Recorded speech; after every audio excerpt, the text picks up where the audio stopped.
Hi guys, welcome to my YouTube channel. Grace Alana here, Grace the astrologer. So, today's video is going to be about Jeffrey Epstein.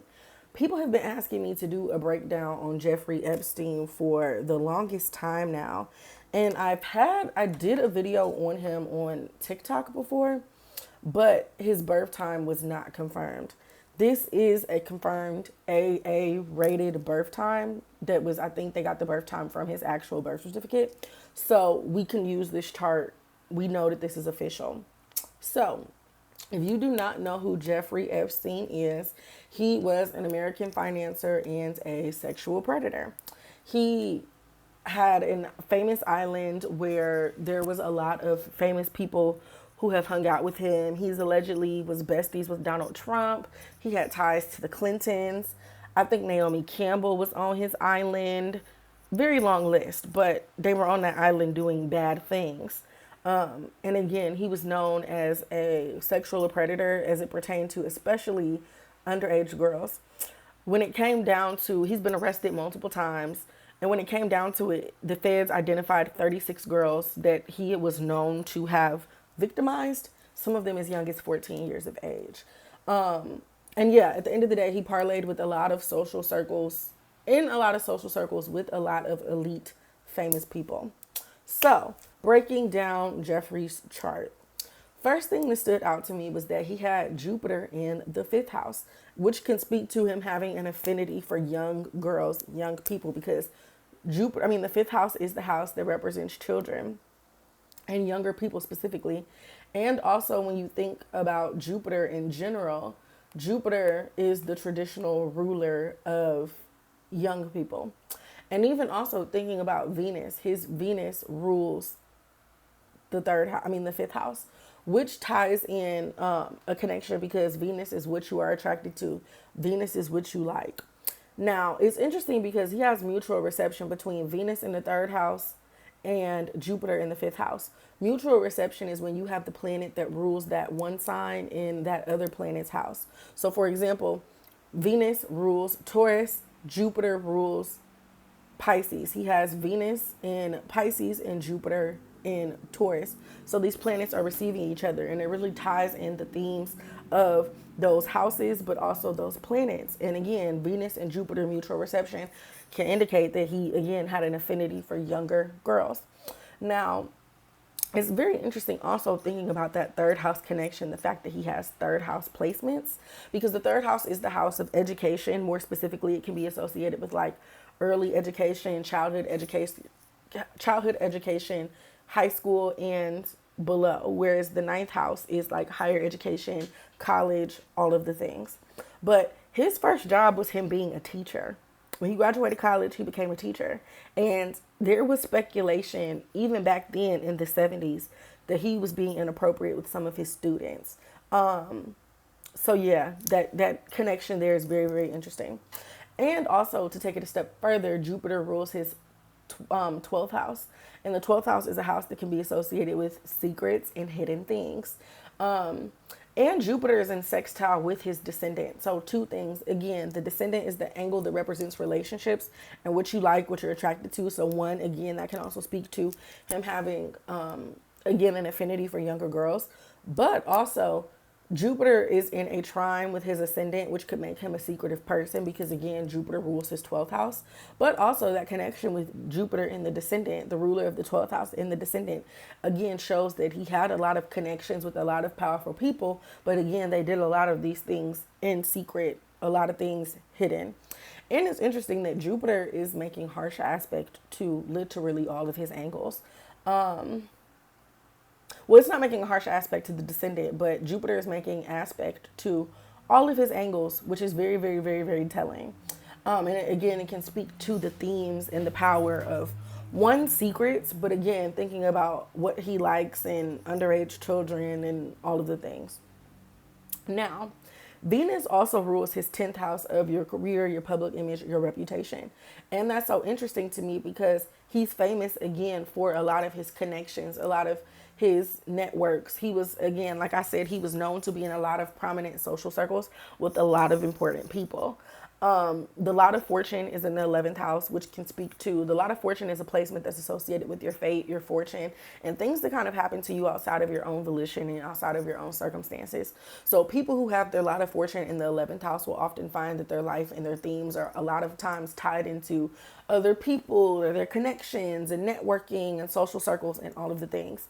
He also has his lot of spirit in the third house. The lot of spirit, so whereas the lot of fortune represent things that happen to you that you kind of don't have control over, the lot of spirit is what you want to do, what you like to do, and how you do those things. So even having the lot of spirit in the third house also speaks to the social life connections, because the third house is the house of communication. And even when you think about your besties, your closest friends, intermediate, really tight social circles, that's the third house.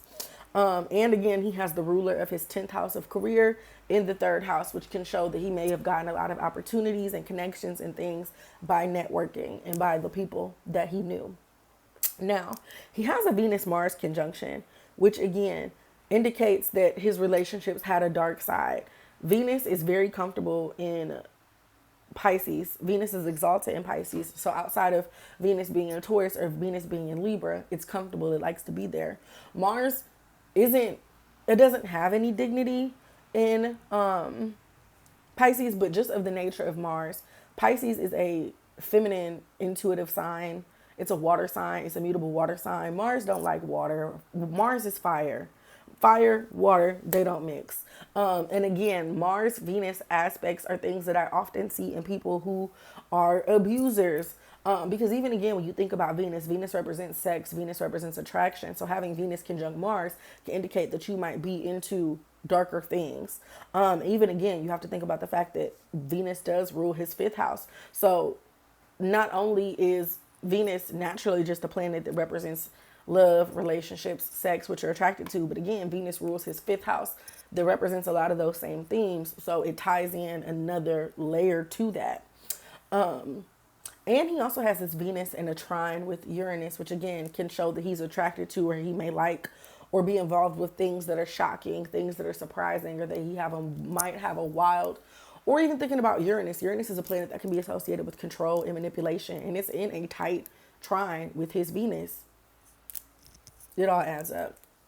And that Venus-Mars conjunction is in a trine with his descendant, which again can show that he was very good at manipulating and abusing and controlling the people that he had relationships with.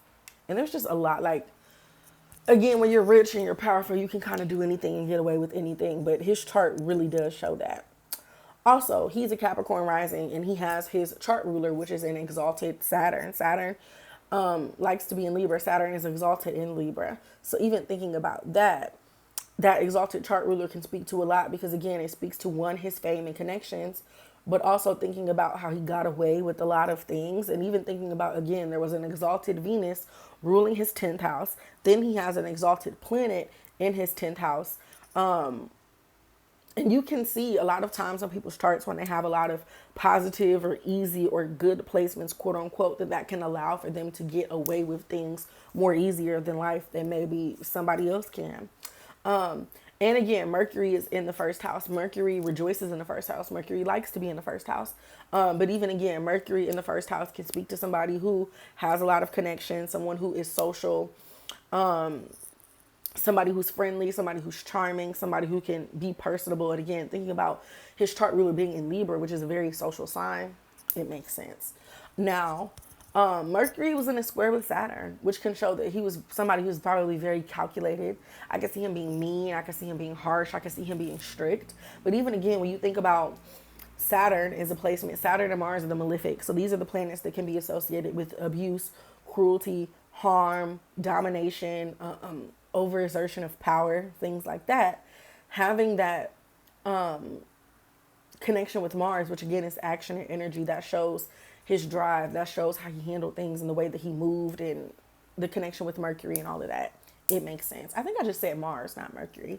But again, Mercury is manipulation. Mercury is control in a sense. Mercury is piecing and strategizing and all of that. And again, that aspect with Saturn can show that he might even think in a dark way. Even again, Mercury representing the way that, I mean, the third house also representing your mindset and the way that you think about things. Him having Mars there can speak to him having a dark mind.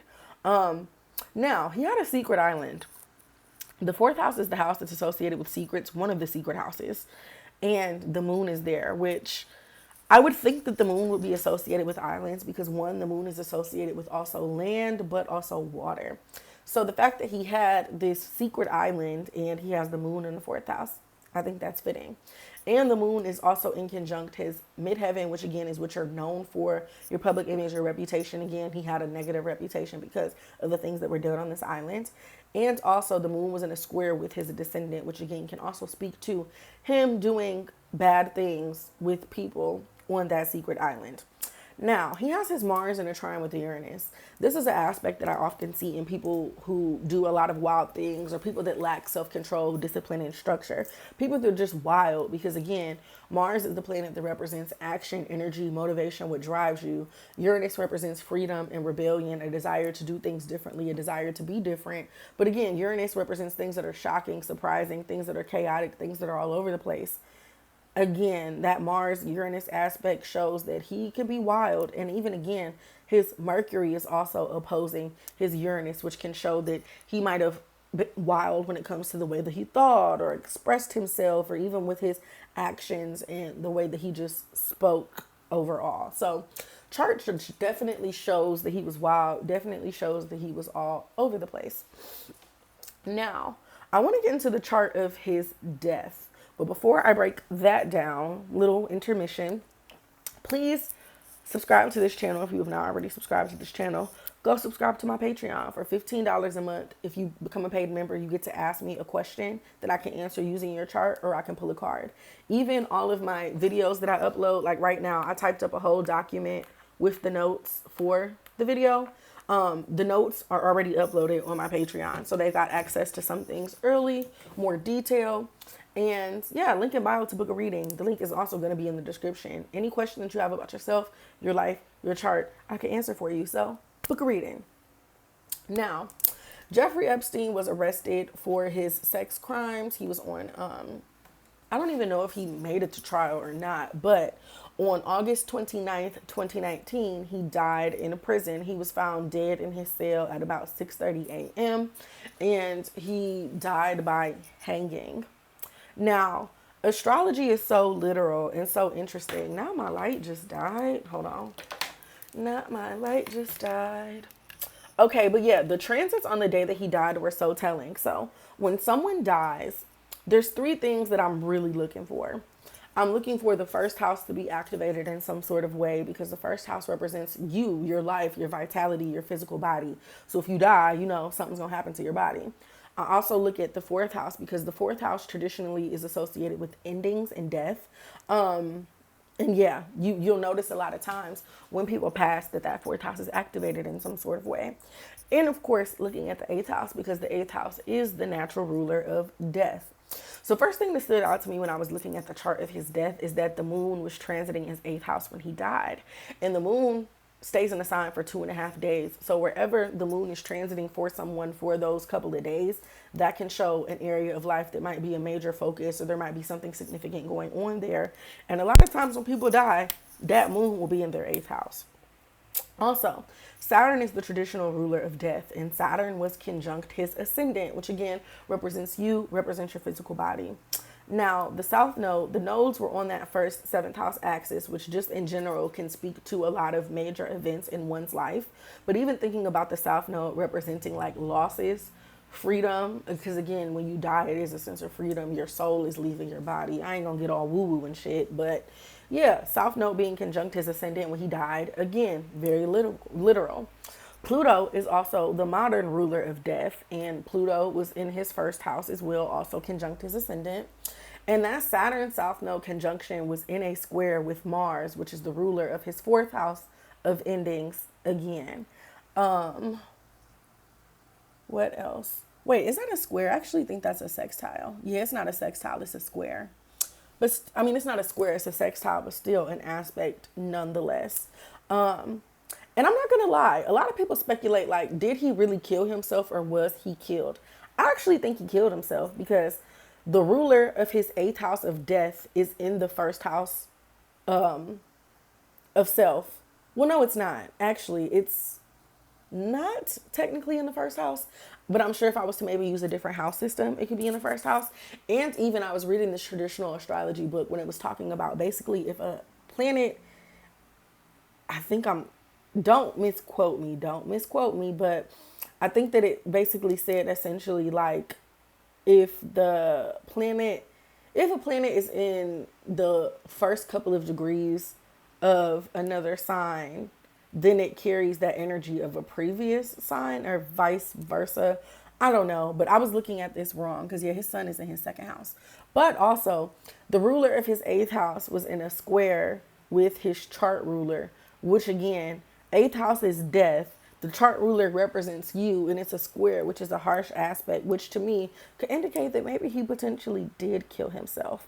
And also, even thinking about Jupiter was transiting his 12th house at this time, which could maybe speak to him having mental health issues. But again, if you in jail for sex trafficking and you know you did a bunch of bad shit, duh. Look, duh. And even also, again, Uranus was aspecting his sun that day.